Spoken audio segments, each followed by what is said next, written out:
എല്ലാവർക്കും യേശുവിൻ നാമത്തിൽ വന്ദനം. ദൈവം ശലോമോന് ജ്ഞാനം കൊടുത്തു. അതെങ്ങനെയാണ് ദൈവം ജ്ഞാനം കൊടുത്തത്? ശലോമോൻ ദൈവത്തെ ആരാധിച്ചു. ദൈവത്തെ ആരാധിച്ച ആ രാത്രി തന്നെ, ആരാധിച്ച ആ സ്ഥലത്ത് വെച്ച് അവൻ ഉറങ്ങുമ്പോൾ ദൈവം സ്വപ്നത്തിൽ വന്നിട്ട് നിനക്ക് ആവശ്യമുള്ളത് ചോദിച്ചോളാൻ പറഞ്ഞു. അങ്ങനെ ശലോമോൻ തന്നെ ആ കാര്യം ചോദിച്ചു. കർത്താവേ, എനിക്ക് സമ്പത്ത് വേണമെന്ന് പറഞ്ഞില്ല, സൈന്യബലം വേണമെന്ന് പറഞ്ഞില്ല. എല്ലാവരും ചോദിക്കുന്നതല്ല ശലോമോൻ ചോദിച്ചത്. ശലോമോൻ ചോദിച്ചത്, ഈ ജനത്തെ നയിക്കാൻ, ഈ രാജ്യത്തെ ഭരിക്കാനുള്ള ജ്ഞാനവും വിവേകവും തരണേ. പലരുടെയും പ്രശ്നം ദൈവത്തോട് എന്ത് ചോദിക്കണമെന്നറിയില്ല. ഇന്ന് നിങ്ങളുടെ മുറിയിൽ യേശു ഇറങ്ങി വന്നാൽ നിങ്ങൾ ചോദിക്കുന്നത് എന്തായിരിക്കും? ആ ചോദിക്കുന്നതിനനുസരിച്ചാണ് കർത്താവ് പ്രവർത്തിക്കുന്നത്. അപ്പോൾ എന്ത് ചോദിക്കണമെന്ന് നേരത്തെ നമ്മൾ മനസ്സിലാക്കിയിരിക്കണം. എന്തെങ്കിലും ചോദിച്ചാൽ പോരാ, നിങ്ങളുടെ ജീവിതകാലം മുഴുവനും നിങ്ങളെ മാറ്റിമറിക്കുന്ന എന്തെങ്കിലും നിങ്ങൾ ദൈവത്തോട് ചോദിക്കണം. ശലോമോൻ ചോദിച്ചത്, ശലോമോന്റെ ജീവിതകാലം മുഴുവനും ശലോമോനെ ഉയർത്തുന്നതും മാറ്റിമറിക്കുന്നതുമാണ്. നിർഭാഗ്യവശാൽ കർത്താവിനോട് നമ്മൾ ചോദിക്കുന്നതോ, കർത്താവേ, എനിക്ക് ഇന്നത് വേണം, ഒരു വസ്തുവാണ് ചോദിക്കുന്നത്, എന്നാൽ അതുകൊണ്ട് നമ്മുടെ ജീവിതം പൂർണ്ണമാകും? ഇല്ല.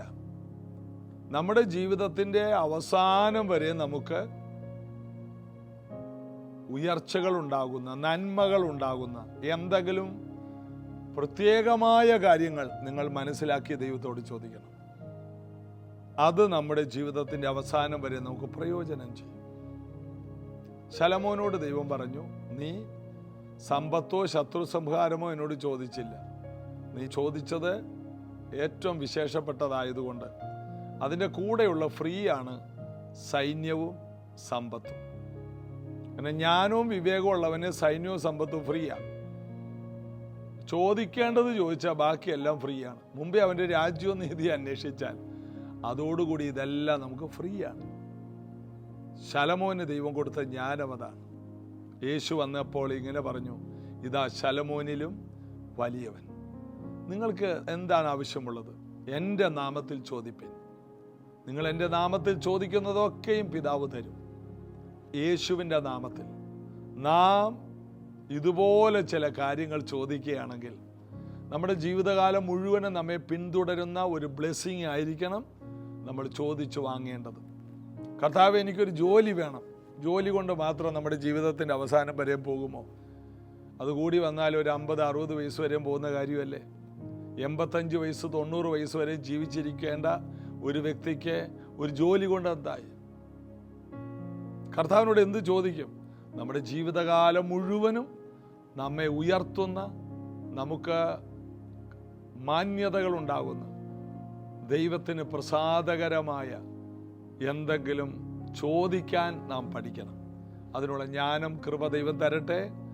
തുടർമാനമായി ഈ പ്രാർത്ഥനയിലും ആരാധനയിലും അതിനുവേണ്ട വെളിപ്പാടും ദർശനങ്ങളും വ്യക്തമായൊരു ബോധ്യവും പരിശുദ്ധാത്മാവും നിങ്ങൾക്ക് തരും. നമുക്ക് ഒരുമിച്ച് യേശുവിനെ ആരാധിക്കാം.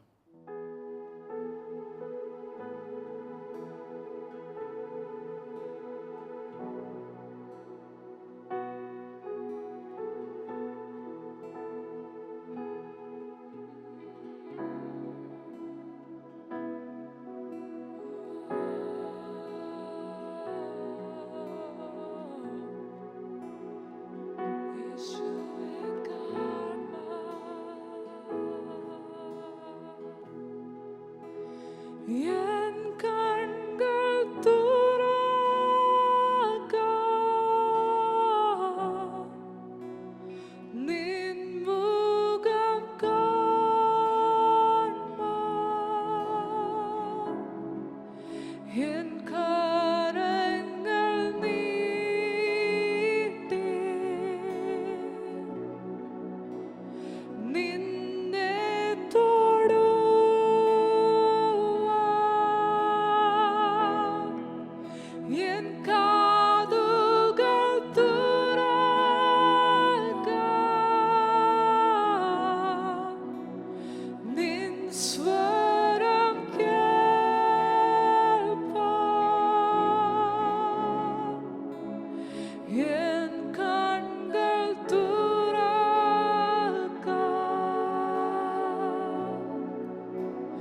യേശുവേ കാണുവാൻ എൻ കണ്ണുകൾ തുറക്കാം, എൻ കണ്ണുകൾ തുറക്കാം,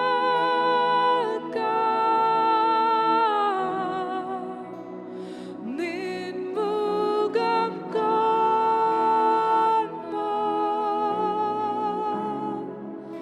എൻ കരങ്ങൾ നീട്ടി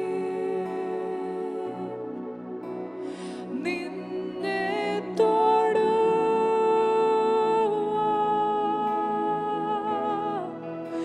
എൻ കാതുകൾ തുറക്കാം,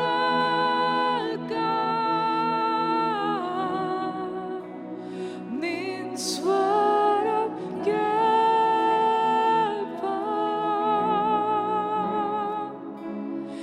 എൻ കണ്ണുകൾ തുറക്കാം,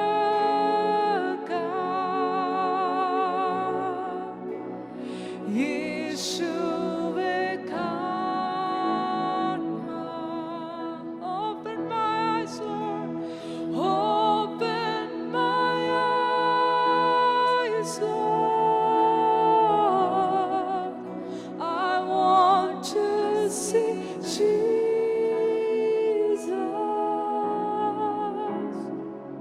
to reach out and touch Him and say that I love Him. Open my ears, Lord. Help me to listen. Open my eyes, Lord. I want to see Jesus.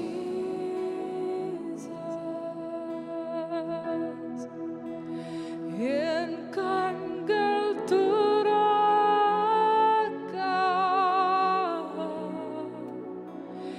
യേശുവേ കാണുവാൻ. ഒരു കാര്യത്തിന് മാത്രം N കണ്ണുകൾ തുറക്കാം, അങ്ങയുടെ സൗന്ദര്യം ഒന്ന് കാണാൻ. യേശുവേ കാണുവാൻ എൻ കണ്ണുകൾ തുറക്കാം, എൻ കണ്ണുകൾ തുറക്കാം, അങ്ങയുടെ മനോരഥം ഒന്ന് കാണാൻ. യേശുവേ കാണുവാൻ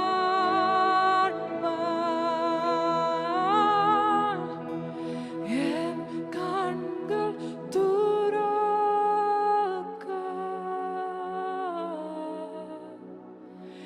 യേശുവേ കാണുവാൻ.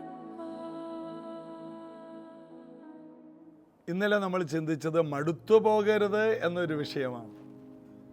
നമ്മൾ വായിച്ച വാക്യം എബ്രായ ലേഖനം 12:3 വാക്യം, നിങ്ങളുടെ ഉള്ളിൽ ക്ഷീണിച്ച് മടുക്കാതിരിപ്പാൻ പാപികളാൽ തനിക്ക് നേരിട്ട ഇങ്ങനെയുള്ള വിരോധം സഹിച്ചവനെ ധ്യാനിച്ചുകൊള്ളുവിൻ. യേശുവിനെ ധ്യാനിക്കുന്നവർക്ക് ഉള്ളിൽ വരുന്ന മടുപ്പുകളെല്ലാം മാറിപ്പോകും. മനുഷ്യരെ ധ്യാനിക്കുന്നവരോ മടുപ്പുള്ളവരാകും. മടുപ്പ് എന്നുള്ളത്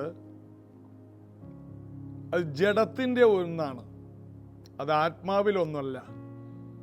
ആത്മാവിന് നിത്യതയുമായിട്ടാണ് ബന്ധം. ആത്മീക ജീവിതം ആരംഭിച്ചത് മരിച്ചടക്കപ്പെട്ട യേശു ക്രിസ്തുവിൻ്റെ ഉയർപ്പോടുകൂടി ആരംഭിച്ചതാണ് ആത്മീക ജീവിതം. ആത്മീക ജീവിതം എന്ന് പറയുന്നത് അനന്തമാണ്. അതിൽ മടുപ്പ് വരാനായിട്ട് യാതൊന്നുമില്ല. അത് ജഡത്തിൽ നിന്നുണ്ടാകുന്നതല്ല. പ്രാർത്ഥനയിൽ മടുക്കുന്നതിൻ്റെ കാരണം എന്താണെന്നറിയോ? അത് ജഡത്തിൽ നിന്ന് പ്രാർത്ഥിച്ചിട്ടാണ്. ആരാധനയിൽ മടുക്കുന്നത് എന്താണ്? ജഡത്തിൽ ആരാധിച്ചിട്ടാണ്. ആത്മാവിലുള്ളതൊന്നും മാനുഷികമല്ല, ഭൗതികമല്ല, അത് നിത്യമാണ്. അപ്പോൾ മടുത്തു പോകാത്ത പ്രാർത്ഥന എന്ന് പറയുന്നത് ആത്മാവിലുള്ള പ്രാർത്ഥനയാണ്. അല്ലാത്ത എല്ലാ പ്രാർത്ഥനയും നമ്മൾ മടുക്കും. അതായത് ആത്മാവ് നമ്മുടെ ബലഹീനതയ്ക്ക് തുണ നിൽക്കുമെന്നാണ്. നമ്മുടെ ബലഹീനത എന്താണ്? മടുപ്പാണ്. മടുപ്പ്. നമ്മൾ ബലഹീനരായതുകൊണ്ട് നമ്മളുടെ ജീവിതത്തിൽ മടുക്കും. എന്നാൽ ആത്മാവ് നമ്മുടെ ബലഹീനതയ്ക്ക് തുണ നിൽക്കും. എങ്ങനെ പ്രാർത്ഥിക്കണമെന്ന് നമുക്കറിയില്ല. എങ്ങനെ പ്രാർത്ഥിച്ചാലും മടുക്കും. എന്നാൽ ആത്മാവിൽ പ്രാർത്ഥിച്ചാൽ നാം മടുക്കുകയില്ല. ആത്മാവ് കൊണ്ട് പ്രാർത്ഥിക്കും. 1 കൊരിന്ത്യർ 14 പറയുന്നു, ഞാൻ ബുദ്ധി കൊണ്ടും പ്രാർത്ഥിക്കും, ആത്മാവ് കൊണ്ട് പ്രാർത്ഥിക്കും. ബുദ്ധി കൊണ്ട് പ്രാർത്ഥിക്കാം. ജനങ്ങൾ, പൊതുവായിട്ടുള്ള ജനങ്ങളുടെ നടുവിൽ ബുദ്ധി കൊണ്ട് പ്രാർത്ഥിക്കണം. എന്നാൽ വ്യക്തിപരമായ പ്രാർത്ഥനയിൽ ആത്മാവ് കൊണ്ട്. പക്ഷേ ആത്മാവ് കൊണ്ട് എങ്ങനെയാണ് പ്രാർത്ഥിക്കുന്നത്? ആത്മാവിന് ഒരു ഭാഷയുണ്ട്. പരിശുദ്ധാത്മാവ് തന്ന ഭാഷ, അന്യഭാഷ.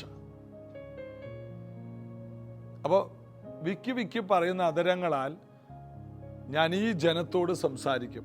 അതാകുന്നു വിശ്രമം. അന്യഭാഷയിൽ സംസാരിക്കുമ്പോൾ നമുക്ക് സ്വസ്ഥതയുണ്ടാകും, നമുക്ക് വിശ്രമമുണ്ടാകും.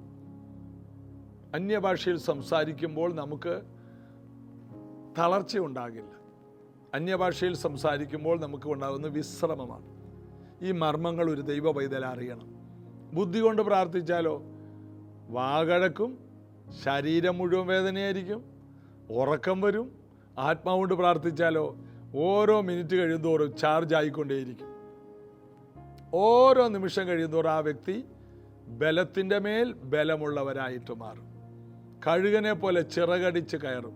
കാരണം ഇരിക്കുകയല്ലേ, അതൊരു വിശ്രമമാണ്. ആത്മാവിലുള്ള പ്രാർത്ഥന ഒരു വിശ്രമമാണ്. അപ്പോൾ മടുത്തു പോകാത്ത പ്രാർത്ഥന ആത്മാവിലുള്ള പ്രാർത്ഥനയാണ്. അത് അന്യഭാഷകളിൽ ഉള്ള പ്രാർത്ഥനയാണ്.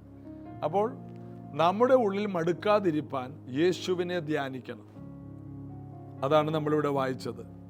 യേശു ക്രിസ്തുവിൻ്റെ വചനം ധ്യാനിക്കുന്ന ഒരു വ്യക്തിക്ക് മടുത്തു പോകാൻ സാധ്യമല്ല. അപ്പോൾ മടുത്തു പോകാത്ത പ്രാർത്ഥനയെക്കുറിച്ച് ഇന്നലെ നമ്മൾ ചിന്തിച്ചു.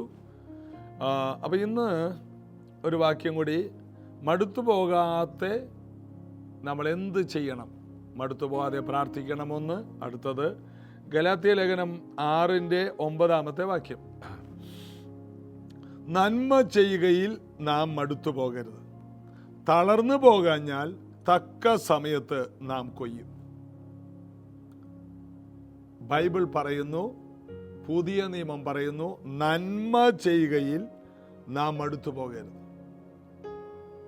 പലപ്പോഴും നന്മ ചെയ്യുന്നവർക്ക് മടുപ്പുണ്ടാകും. തീർച്ചയായിട്ടും നന്മ ചെയ്യുമ്പോൾ എങ്ങനെയാണ് മടുപ്പുണ്ടാകുന്നത്? നന്മ ചെയ്യുമ്പോൾ ഒത്തിരി പേര് പ്രോത്സാഹിപ്പിക്കുമെങ്കിലും നന്മ ചെയ്യുമ്പോൾ റിസൾട്ട് കാണാതെ വരുമ്പോൾ മടുക്കും. മാത്രമല്ല, നമ്മൾ നന്മ ചെയ്യുന്നവരായിരിക്കും നമുക്ക് ഏറ്റവും വേദനകൾ ഉണ്ടാക്കുന്നത്. വർഷങ്ങൾക്ക് മുമ്പ് ഈ സുനാമി വന്നൊരു കാലമുണ്ട്. സുനാമി വന്ന സമയത്ത് ഈ അമേരിക്കയിൽ നിന്ന്, നമ്മുടെ നാട്ടിലൊന്നും സുനാമി വന്നില്ല എങ്കിലും കൊല്ലം, തൃശ്ശിനാപ്പള്ളി, ഇങ്ങനെ അവിടെയൊക്കെ കുറേ സ്ഥലത്ത് കടലാക്രമണം ഉണ്ടായി. ഒത്തിരി പേരുടെ വീടുകളൊക്കെ നഷ്ടപ്പെട്ടു. ഏതായാലും വിദേശ രാജ്യത്ത് നിന്ന് അമേരിക്കയിൽ നിന്ന് ഒരാൾ എന്നെ വിളിച്ചിട്ട് പറഞ്ഞു, പാസ്റ്റേ, ഞങ്ങൾക്ക് തീരദേശത്ത് ഒരു 10 വീട് വെച്ച് കൊടുക്കണമെന്ന് ആഗ്രഹമുണ്ട്. പാസ്റ്റർ അതിൻ്റെ റിസ്ക് എടുക്കുമെങ്കിൽ 10 വീട് പാസ്റ്റർ പറയുന്നവർക്ക് വെച്ച് കൊടുക്കാം. അപ്പം ഞാൻ പലരോടും പറഞ്ഞു, ചർച്ചിലുള്ളവരോട് പറഞ്ഞു, ആർക്കും സ്വന്തമായിട്ട് വസ്തു വേണം. വസ്തു ഉണ്ടെങ്കിൽ അവർ വീട് വെച്ച് കൊടുക്കും. സ്വന്തമായിട്ട് വസ്തുവുള്ള 3 സെൻറ്റും 5 സെൻറ്റും ഉള്ള 2 പേരെ കിട്ടി. ഈ 2 പേർക്കും വസ്തുവിനകത്ത് നമ്മൾ വീട് വെച്ച് കൊടുത്തു. ഈ വീട് വെച്ച് കൊടുത്ത ഈ 2 പേരിലൂടെയാണ് ഞാൻ അനുഭവിച്ച കഷ്ടപ്പാടിന് കയ്യും കണക്കുമില്ല. ഒരാൾക്ക് വീട് വെച്ചുകൊണ്ടിരിക്കുമ്പോൾ അവരുടെ വീടിന് ചുവര് പോലുമില്ല, കുഞ്ഞുങ്ങളുമായിട്ട് അവിടെ കിടക്കുകയാണ്. വീട് വെച്ച് തീരാറായപ്പോൾ ഈ വ്യക്തി വന്നുകൊണ്ട് എന്നോട് പറയാണ്, ഇതൊക്കെ കോടികൾ അമേരിക്കയിൽ നിന്ന് വരുന്നതല്ലേ, താങ്കൾക്ക് ഒരു മുറി കൂടി എക്സ്ട്രാ വെച്ച് തരാൻ എന്താ കുഴപ്പം? എന്നെ തല്ലാൻ വരികയാണ് ഇവരൊക്കെ. കാരണം താങ്കൾക്ക് കിട്ടുന്നതിൻ്റെ ഒരു വിഹിതമല്ലേ. ഞാൻ 2 വീട് വെച്ച് കൊടുക്കാമെന്ന് പറഞ്ഞ് അവർ അതിന് ഒരു എൻ്റെ കൂടെയുള്ള ഒരു അസിസ്റ്റൻറ്റിനെ 2 സ്ഥലത്തും ആക്കി. എന്നിട്ട് പറയും പൈസ നേരെ അങ്ങോട്ട് കൊടുത്തോ, ഞാൻ ഇതിനകത്ത് ആരുമല്ല, നേരെ കാര്യം നടക്കുകയാണ്. എന്നിട്ട് ആ വീട് എന്നിട്ടും ഞാൻ വെച്ച് കൊടുത്തു. വീട് വെച്ച് കൊടുത്തു. പിറ്റേ ആഴ്ച ഈ പാർട്ടി അത് മറിച്ചു വിറ്റു ആ വീട്. ഒന്ന് ആലോചിച്ച് നോക്കി. അന്ന് ഞാൻ അത് 15-20 കൊല്ലം മുമ്പ്, അന്ന് ഞാൻ മറ്റേ പുള്ളി അതുപോലെ തന്നെ ഒരു പരിപാടി ചെയ്തു. അന്ന് ഞാൻ തീരുമാനമെടുത്ത് ജീവിതകാലത്ത് ആർക്കും നന്മ ചെയ്യുന്നില്ല. എന്നാൽ ഞാൻ എടുത്ത തീരുമാനം എന്തൊരു വിഡ്ഢിത്തരമാണ്. ഞാൻ ആ വാക്ക് പറഞ്ഞിട്ട് പിന്നീട് അവിടെ നിന്ന് ഇങ്ങോട്ട് എനിക്ക് വീട് വെച്ച് കൊടുക്കാൻ പറ്റുന്നില്ല. അതിനു മുമ്പ് എൻ്റെ കയ്യിൽ പൈസ ഇല്ലാത്തപ്പോൾ സമയത്ത് എനിക്ക് വീട് വെച്ച് കൊടുക്കാൻ പറ്റുമായിരുന്നു. ഞാൻ ഈ ഒരു വാക്ക് എൻ്റെ ഹൃദയത്തിൽ നിന്ന് വേദന കൊണ്ട് പറഞ്ഞു, ഇനി ഞാൻ ആർക്കും വീട് വെച്ച് കൊടുക്കില്ല. ഞാനൊരു നെഗറ്റീവ് വാക്ക് പറഞ്ഞു. പിന്നീട് എനിക്ക് വീട് വെച്ച് കൊടുക്കാൻ പറ്റുന്നില്ല. ഇപ്പം ഞാൻ പ്രാർത്ഥിക്കുകയാണ്, കർത്താവേ, വീട് വെച്ച് കൊടുക്കാൻ എനിക്കുണ്ടായ ആ കൃപ എനിക്ക് ഇനിയും തരണേ. നിങ്ങളും പ്രാർത്ഥിക്കണം. നന്മ ചെയ്യാൻ നമ്മൾ സ്റ്റെപ്പ് വെക്കുമ്പോൾ നമ്മൾ ആർക്കെങ്കിലും നന്മ ചെയ്താൽ അവരായിരിക്കും നമുക്ക് ഏറ്റവും ദോഷം ചെയ്യുന്നത്. മോശയെ നോക്കിയേ. മോശ ഇസ്രായേൽ മക്കൾക്ക് നന്മ ചെയ്യാൻ ഇറങ്ങി. മോശ ഇപ്പോൾ കവിണ്ണ് വീണ് കിടന്ന് കരയുകയാണ്. കാരണം ഇസ്രായേൽ മക്കൾ മുഴുവനും കയ്യിൽ കല്ലെടുത്തുകൊണ്ട്, നീ ഒരുത്തൻ കാരണോടാ മിസ്രൈമിൽ നിന്ന് ഞങ്ങൾ ആ ഇറച്ചിക്കലത്തിൻ്റെ അടുത്ത് നിന്ന് ഇവിടം വരെ എത്തിയത്. ഇപ്പം മരുഭൂമി ഞങ്ങൾക്ക് വെറും മഞ്ഞയും കിട്ടി, ഞങ്ങൾക്ക് ഈ പാറയിലെ വെള്ളം അല്ലാണ്ട് വേറെ ഒന്നുമില്ല. ഈ മരുഭൂമി കിടന്ന് ഞങ്ങൾ എന്തോരം കഷ്ടപ്പെടുന്നു, ഞങ്ങൾക്കൊന്നും കാണാൻ പോലുമില്ല. മിസ്രൈമിലായിരുന്ന ഒരു സിനിമയെങ്കിലും കാണാമായിരുന്നു. ഇവിടെ കാണാൻ 2-3 കല്ലും മണ്ണും പാറയല്ലാതെ മരുഭൂമിയിൽ എന്ത് കാണാനുണ്ട്? ഒരു സീരിയൽ കാണാൻ പറ്റും. വേർപാട് വിശുദ്ധി എന്ന് പറഞ്ഞ് സ്നാനമേറ്റ് മോശയോട് ചേർന്നെന്നാണ് അവർ കുഞ്ഞാടിനെ അറുത്ത്. അങ്ങനെ മോശയോട് ചേർന്ന് നടക്കുന്ന ഈ ജനം, മോശ മുഖാന്തരമുള്ള നന്മ അനുഭവിക്കുന്നവർ മോശക്കെതിരെ എന്തെടുത്തു? കല്ലെടുത്തു. നിങ്ങൾ അറിയേണ്ട ഒരു സത്യം, നിങ്ങൾ ആരെയെല്ലാം സഹായിക്കുമോ അവിടെയെല്ലാം പിശാചിൻ്റെ ആക്രമണം ഉണ്ടാകും. കാരണം നന്മ ചെയ്യുക എന്നുള്ളത് ദൈവം നമുക്ക് തന്ന ഒരു ഗിഫ്റ്റാണ്. അത് നമ്മുടെ കഴിവല്ല, അതൊരു അഭിഷേകമാണ്. ഈ സത്യം അറിഞ്ഞാൽ മാത്രമേ നമുക്കിത് ചെയ്യാൻ കഴിയൂ. എൻ്റെ ആരംഭകാലത്ത് ഞാനോർത്ത് ഞാനാണ് വീട് വെക്കുന്നതെന്ന്. അല്ല, ഇപ്പം എനിക്കറിയാം ഇത് നമ്മളല്ല, ഞാനല്ല അധ്വാനിക്കുന്നത്, എന്നിലുള്ള ദൈവകൃപയാണ്. നമുക്കൊന്നും ചെയ്യാൻ കഴിയില്ല. നമുക്ക് വേറൊരുത്തിന് വീട് വെക്കാൻ പോയിട്ട് നമുക്കൊരു വീട് വെക്കാൻ പറ്റുമോ? അന്ന് ഞാൻ വീട് വെച്ചിരുന്ന കാലത്ത്, ആ വീട് വെച്ച് കൊടുത്ത കാലത്ത് എനിക്കൊരു വീടില്ലെന്ന് ഓർക്കണം. ഞാൻ 9 വീട്ടിൽ മാറി മാറി കിടക്കുന്ന കാലത്താണ് ഞാൻ ഇവർക്ക് വീട് വെച്ച് കൊടുക്കുന്നത്. വീടുണ്ടായിട്ടല്ല അവർക്ക് വീട് വെച്ച് കൊടുക്കുന്നത്. അപ്പോൾ ദൈവത്തിൻ്റെ ഒരു കൃപയാണ് നന്മ ചെയ്യാൻ നമുക്ക് കഴിയുന്നത്. അതൊരു അഭിഷേകമാണെന്ന് ബൈബിൾ പറയുന്നു. നന്മ ചെയ്യുമ്പോൾ പിശാച് നമ്മളെ ആക്രമിക്കും. മടുക്കരുത്. നമ്മൾ നമ്മുടെ കുടുംബത്തിലുള്ള ആരെങ്കിലും ബന്ധുക്കളിൽ ഒരു കുഞ്ഞിനെ പഠിപ്പിച്ചെന്നിരിക്കട്ടെ, ആ കുഞ്ഞിൻ്റെ വീട്ടുകാരും ആ കുഞ്ഞുമായിരിക്കും നമുക്ക് ഏറ്റവും എതിരായിട്ട് വരുന്നത്. അത് പിശാചിൻ്റെ പരിപാടിയാണ്. എന്നാൽ നാം മടുത്തു പോകരുത്. കർത്താവ് പറയാണ്, നീ നന്മ ചെയ്യുമ്പോൾ നന്മയ്ക്കെതിരെ വരുന്ന കുറേ പ്രശ്നങ്ങളുണ്ട്. നിന്റെ ആ വലിയ കൃപ ജ്വലിക്കുമ്പോഴാണ് ആൾക്കാർക്ക് നന്മ ചെയ്യുന്നത്. നീ അപ്പോൾ മടുക്കരുത്. മറ്റൊരു വാക്യം ഞാൻ വായിക്കട്ടെ. അപ്പോസ്തല പ്രവൃത്തി 10:36. നസ്രേനായ യേശുവിനെ ദൈവം പരിശുദ്ധാത്മാവിനാലും ശക്തിയാൽ അഭിഷേകം ചെയ്തും ദൈവം അവനോട് കൂടി ഇരുന്നതുകൊണ്ട് അവൻ നന്മ ചെയ്തും പിശാച് ബാധിച്ചവരെയൊക്കെ സൗഖ്യമാക്കിയും കൊണ്ട് സഞ്ചരിച്ചതുമായ വിവരം തന്നെ നിങ്ങൾ അറിയുന്നല്ലോ. നിങ്ങൾ അറിയേണ്ടത് എന്താണ്? നസ്രേനായ യേശുവിനെ ദൈവം പരിശുദ്ധാത്മാവിനാലും ശക്തിയാലും അഭിഷേകം ചെയ്തപ്പോൾ അവൻ നന്മ ചെയ്തു. ഭൂതം ബാധിച്ചവർക്ക് നന്മ ചെയ്തു, തകർന്നവർക്ക് നന്മ ചെയ്തു, എല്ലാവരും കൈവിട്ടവർക്കെല്ലാം നന്മ ചെയ്തു. യേശു ക്രിസ്തുവിൻ്റെ അതേ ഭാവം തന്നെ നിങ്ങളിലും ഉണ്ടാകട്ടെ എന്ന് ബൈബിൾ പറയുന്നു. നന്മ ചെയ്യുന്നതിൽ നാം മടുത്തു പോകരുത്. നമ്മൾ മടുക്കാൻ എല്ലാവിധ പ്രതികൂലവും നമുക്കെതിരെ വരും. നാം നന്മ ചെയ്യാൻ പോകുമ്പോൾ ഉണ്ട ചോറിന് നന്ദിയില്ല എന്നൊക്കെ പറയില്ലേ, ഒരു നന്ദിയും പ്രതീക്ഷിച്ചൊന്നും ചെയ്യരുത്. വിളമ്പിയ കൈക്കിട്ട് പട്ടി കടിച്ചു എന്ന് പറഞ്ഞതുപോലെ പല അനുഭവങ്ങളും നമുക്കുണ്ടാകും. പട്ടിക്ക് ഒരു ചോറ് കൊടുത്താണ്, ഉടനെ പട്ടിക്ക് ഇഷ്ടപ്പെട്ടില്ല, പട്ടി ഒരു കടി തന്നു. നന്മ ചെയ്യുന്ന കാര്യത്തിൽ ഒരിക്കലും നാം തളരരുത്. തളർന്നു പോകാഞ്ഞാൽ തക്ക സമയത്ത് നാം കൊയ്യും. അപ്പം നന്മ ചെയ്യുന്നതിലൂടെ ഒരു കൊയ്ത്തുണ്ട്. അതാണ് ഗലാത്യർ 6:9. നന്മ ചെയ്യുകയിൽ നാം മടുത്തു പോകരുത്, തളർന്നു പോകാഞ്ഞാൽ. നന്മ ചെയ്യുന്ന കാര്യത്തിൽ നമ്മൾ മടുക്കാതെ ഇത് തുടർന്നാൽ തക്ക സമയത്ത് നാം കൊയ്യും. മിക്കവാറും സഭകൾ ചാരിറ്റി പ്രവർത്തനം ചെയ്യും. എന്തുകൊണ്ടാണെന്നറിയാം? ഒരു സഭ ചാരിറ്റി പ്രവർത്തനം ചെയ്യുമ്പോഴാണ് ആ സഭ അനുഗ്രഹിക്കപ്പെടുന്നത്. ഒരു കുടുംബം ചാരിറ്റി മറ്റുള്ളവരെ സഹായിക്കുമ്പോഴാണ് ആ കുടുംബം അഭിവൃദ്ധിപ്പെടുന്നത്. അഭിവൃദ്ധിപ്പെട്ട എല്ലാവരും നോക്കിക്കോ. കേരളത്തിലെ സമ്പന്നരായ മനുഷ്യർ, അവരുടെ ഒത്തിരി യൂട്യൂബിൽ കിടപ്പുണ്ട്. അവരുടെ അടുക്കൽ ഒത്തിരി പേര് വരുന്നു, അവർ വീട് വെച്ച് കൊടുക്കുന്നു. നന്മകൾ ചെയ്യുന്നവർ, ഈ ഉയർന്നവരുടെ എല്ലാം പുറകിൽ നന്മ ചെയ്യുന്ന ഒരു ബ്ലെസ്സിങ് ഉണ്ട്. നന്മ ചെയ്യുമ്പോൾ അതിനൊരു കൊയ്ത്തുണ്ട്. തളർന്നു പോകരുത്. നന്മ ചെയ്യൽ ഇടക്ക് നിന്ന് പോകരുത്. മറ്റുള്ളവരെ സഹായിക്കുന്നത് നിന്ന് പോകരുത്. മറ്റുള്ളവരുടെ കണ്ണുനീര് തുടക്കുന്നത് നിന്ന് പോകരുത്. മറ്റുള്ളവരുടെ അവസ്ഥയിലേക്ക് ഇറങ്ങിച്ചെല്ലുന്നത് നിന്ന് പോകരുത്. തളർന്നു പോകാഞ്ഞാൽ പിശാച് തളർത്താൻ നോക്കും, ആ വഴി അടക്കാൻ നോക്കും. ക്രിസ്തീയ ജീവിതം എന്ന് പറഞ്ഞാൽ നന്മ ചെയ്യലാണ്. സുവിശേഷം എന്ന് പറഞ്ഞാൽ എന്താണ്? കുറെ കാര്യം പറയുന്നതാണോ? അല്ല. വില്യം ബൂത്തിന്റെ മാർഗം എന്തായിരുന്നു? അദ്ദേഹം ജീവിച്ചത് വളരെ പട്ടിണി പാവങ്ങളുടെ ഇടയിലായിരുന്നു. അതുകൊണ്ട് അദ്ദേഹം ചെയ്തിരുന്നത് സോപ്പ് സൂപ്പ് സാൽവേഷൻ, അതായിരുന്നു അദ്ദേഹത്തിന്റെ മുദ്രാവാക്യം. ആദ്യം അഴുക്കായിട്ട് കിടക്കുന്നവരെ പിടിച്ച് കുളിപ്പിക്കുക, സോപ്പ് കൊടുത്ത് കുളിപ്പിക്കുക. അടുത്തത് തണുപ്പ് രാജ്യമായതുകൊണ്ട് സൂപ്പ്, അവർക്ക് ചൂടുള്ള ഒരു സൂപ്പ് കൊടുക്കും. അതിനുശേഷം സാൽവേഷൻ, അതാണ് സാൽവേഷൻ ആർമി എന്ന വില്യം ബൂത്തിന്റെ വലിയ മൂവ്മെന്റ് ഉണ്ടായത്. Soap soup salvation. എല്ലാവരും ഒന്ന് പറഞ്ഞേ, സോപ്പ് സൂപ്പ് സാൽവേഷൻ. അത് ആൾക്കാരെ സോപ്പിടുന്ന ഒരു മാർഗമല്ല, ആൾക്കാരുടെ ജീവിതത്തെ ക്ലീൻ ആക്കുന്നതും ജീവിതത്തെ ആരോഗ്യത്തെ ബലപ്പെടുത്തുന്ന സൂപ്പും, അതിനുശേഷം ആത്മീക ജീവിതത്തിന് വേണ്ട സൂപ്പ്, ആത്മീക ജീവിതത്തിന് വേണ്ട വീണ്ടും ജനനം, ക്രിസ്തു.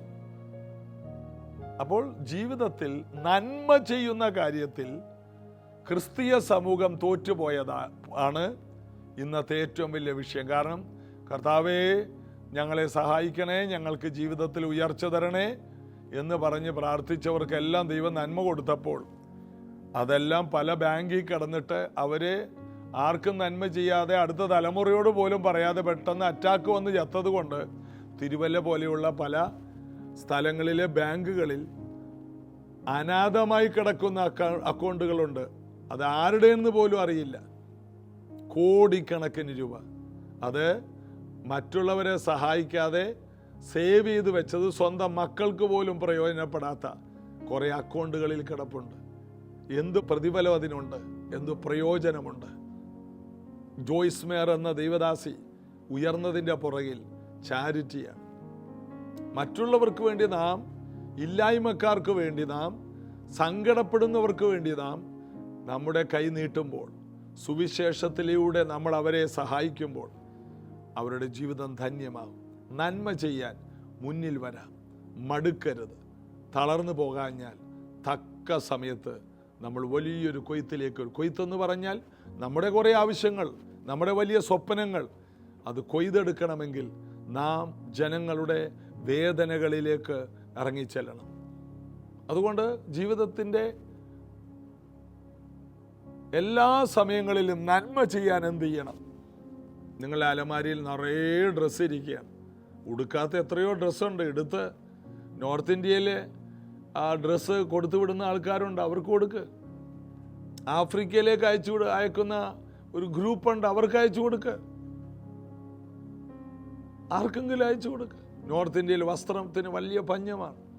നിങ്ങളുടെയൊക്കെ അലമാരിയിൽ നിങ്ങൾക്ക് ഈ പുതിയ കോവിഡ് കാലത്തൊക്കെ പുതിയ ഫുഡ് ഉണ്ടാക്കാൻ പഠിച്ചു. അങ്ങനെ ഡെയിലി വെറൈറ്റി ഫുഡ് ഉണ്ടാക്കി തിന്നുന്നവരുടെ ഡ്രസ്സ് പിന്നെ പെട്ടെന്ന് അത് ചെറുതായി പോകും. ഈ ഡ്രസ്സെല്ലാം പിറക്കാതിരിക്കുകയല്ലേ.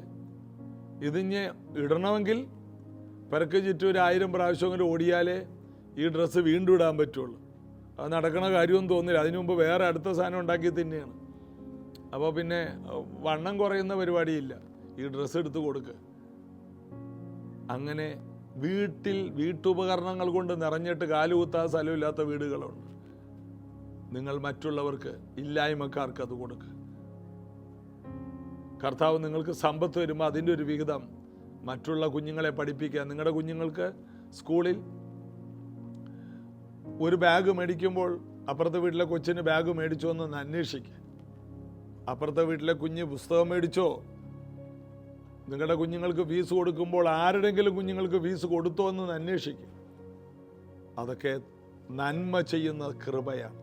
തളർന്നു പോകാഞ്ഞാൽ അവിടെ തളരരുത്. തക്ക സമയത്ത് കൊയ്യും. ചെറുതിൽ ആരംഭിക്കും. വലിയ വീടുകൾ വെച്ചു കൊടുക്കുന്ന ഒരു സീസൺ പിന്നീട് വരും. അനേക സഭകളെ സഹായിക്കുന്ന ഒരു സീസൺ പുറകെ വരും. അത് നമുക്ക് വിശ്വസിക്കാം. നന്മ ചെയ്യാൻ ദൈവം നമ്മുടെ കയ്യിൽ സമ്പത്ത് തരും. നിങ്ങൾ പ്രാർത്ഥിക്കണം, കർത്താവേ, നീ എനിക്ക് സമ്പത്ത് തരുമ്പോൾ അനേകർക്ക് കൊടുക്കാൻ എൻ്റെ ജീവിതത്തിൽ പിശുക്കില്ലാത്തൊരു വ്യക്തിയാക്കി എന്നെ മാറ്റണേ. കൊടുക്കുന്നവരായി മാറണം. മറ്റുള്ളവർക്ക് വേണ്ടി സമയം, പണം, നമുക്കുള്ളതെല്ലാം ചെലവഴിക്കാൻ നാം മടുക്കരുത്, തളരരുത്.